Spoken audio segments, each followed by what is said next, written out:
Les coulisses du biz, c'est le regard des communicants sur l'actualité économique. Ce soir, l'alliance Renault-Nissan au bord de la rupture et la stratégie d'internationalisation de l'Oxam, le loueur français de matériel professionnel. Pour en parler avec nous, Frédéric Bedin, bonsoir. Bonsoir. Vous êtes président du directoire de Hopscotch Group et Frédéric Fougera, bonsoir. Bonsoir Stéphanie. Vous êtes directeur de la communication de Foncia.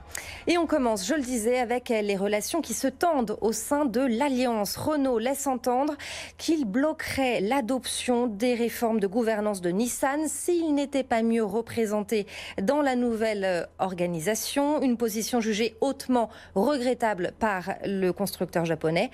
Frédéric Fougera, est-ce que c'est une nouvelle preuve de l'aggravation des relations entre Renault et Nissan après l'affaire Ghosn et le mariage avorté entre Renault et Fiat Chrysler ? C'est assurément une preuve de tension et de tension supplémentaire. Alors dans une situation qui est quand même assez particulière parce que on est dans un environnement politico-diplomatique industriel et on a du mal à s'y retrouver. On a déjà du mal à savoir qui décide. Est-ce que c'est le politique et à ce moment-là il faut prendre une décision politique? Est-ce que ce sont les industriels et le business et alors à ce moment-là ce sont les administrateurs?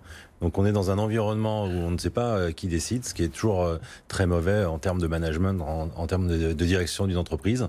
Et puis une tension supplémentaire. Alors est-ce que c'est un prétexte ou pas un prétexte? Moi, je prends plutôt pas comme... Enfin, le prétexte arrive bien, mais la situation, elle est réelle.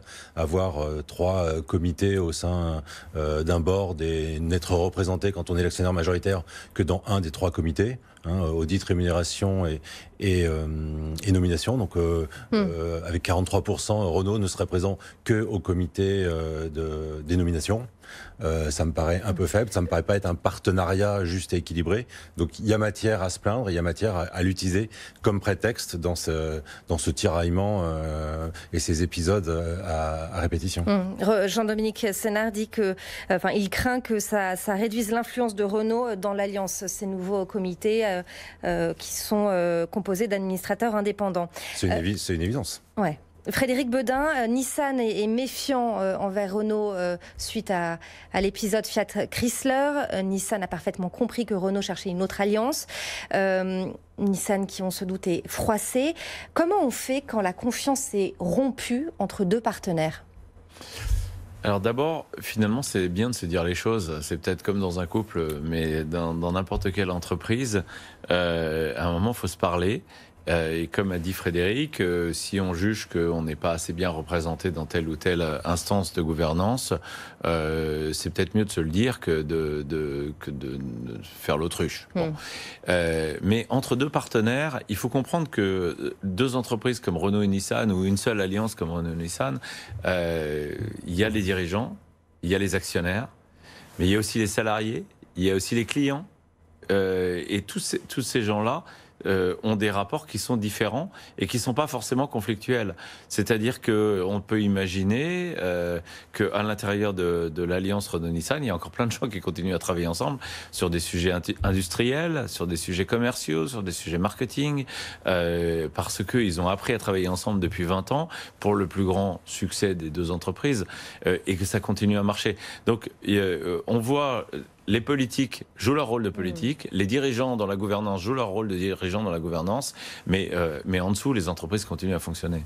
Justement, les politiques, Frédéric Fougera, il y a le ministre de l'économie Bruno Le Maire qui dit que ça ne poserait pas de difficulté de réduire la part de l'État dans le capital de Renault, sous réserve qu'au bout du compte, on ait une alliance plus solide entre les 2 constructeurs.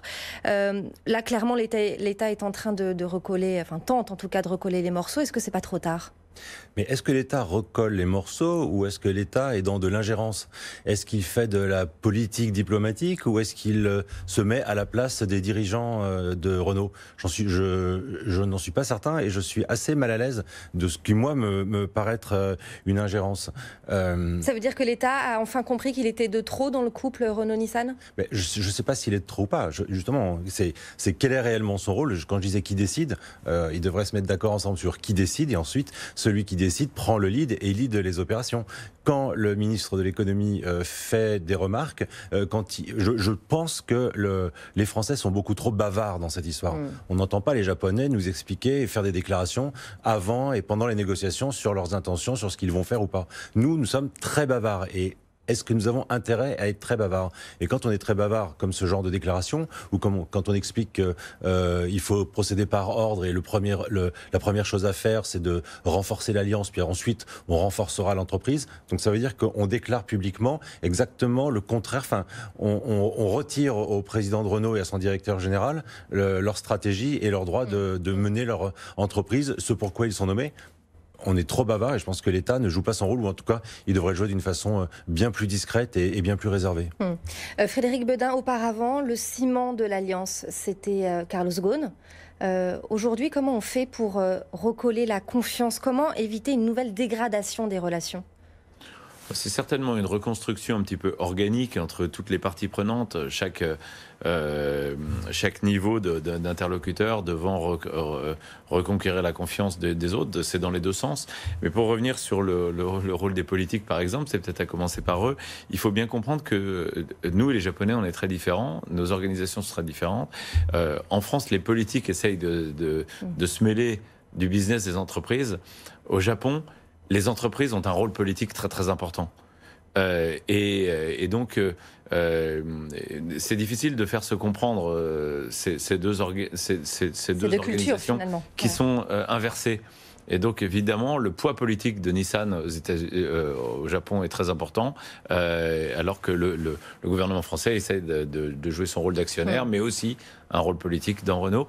Mais ça va s'organiser très bien et je pense que les choses vont se tasser. Vous êtes confiant? Oui, je suis assez optimiste. Autre sujet dans les coulisses du BIS, c'est l'Oxam, le loueur français de matériel professionnel, qui lance une OPA sur le finlandais Ramirent. L'objectif, c'est de créer le leader européen de la location de matériel. On parle de nacelles, de pelleteuses, de marteaux-piqueurs ou d'échafaudage.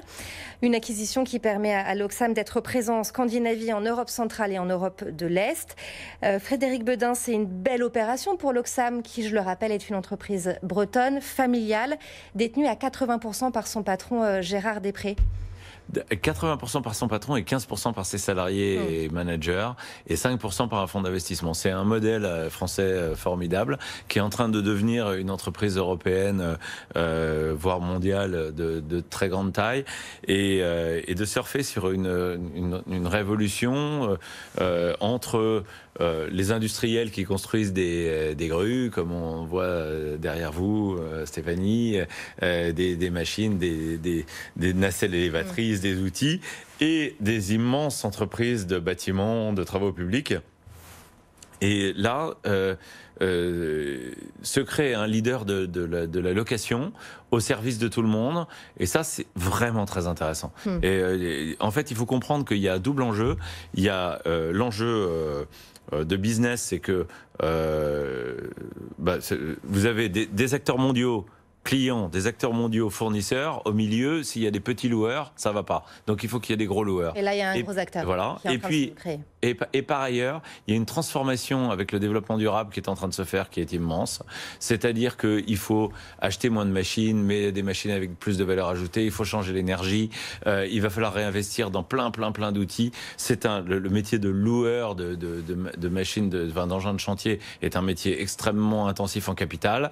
Et ça va nécessiter des très grandes entreprises. Et l'idée que ce soit une entreprise familiale française possédée par son créateur et ses salariés, c'est super. C'est une belle histoire.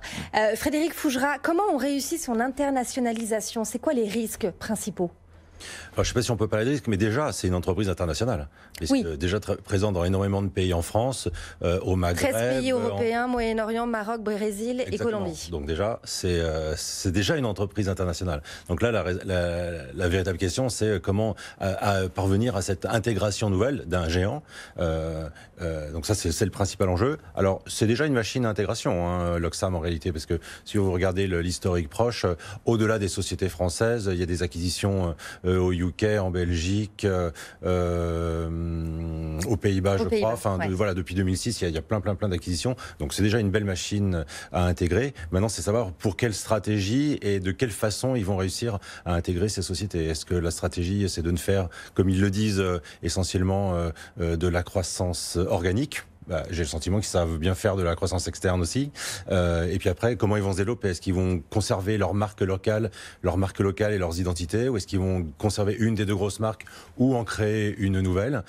Comment ils vont mettre en place les synergies? Comment ils vont optimiser les budgets, notamment de tout ce qui est fonction support? C'est là où on peut vraiment beaucoup rationaliser, avec un seul objectif qui est le leur, qui est de garder un niveau de qualité, ce pourquoi ils sont reconnus, Bien sûr. et ce sur quoi ils ne doivent pas baisser. Qu'est-ce que vous leur conseilleriez? Garder la marque, multiplier les marques? Alors, pour moi, il n'y a pas de règle absolue. Donc, il faut vraiment connaître. C'est au cas par cas. Voilà, il faut vraiment connaître au cas par cas. Je ne suis pas certain qu'il y ait un intérêt d'avoir une identité mondiale et que ça serve le marché, sauf pour quand même les grands acteurs mondiaux. Donc, il faut vraiment connaître le sujet. Là, je ne connais pas suffisamment pour avoir. Il n'y a pas une réponse définitive à ce type de questions. C'est vraiment à étudier au cas par cas. Merci beaucoup à tous les deux. Frédéric Fougera, directeur de la communication de Foncia, et Frédéric Bedin, président du directoire de Hopscotch Group.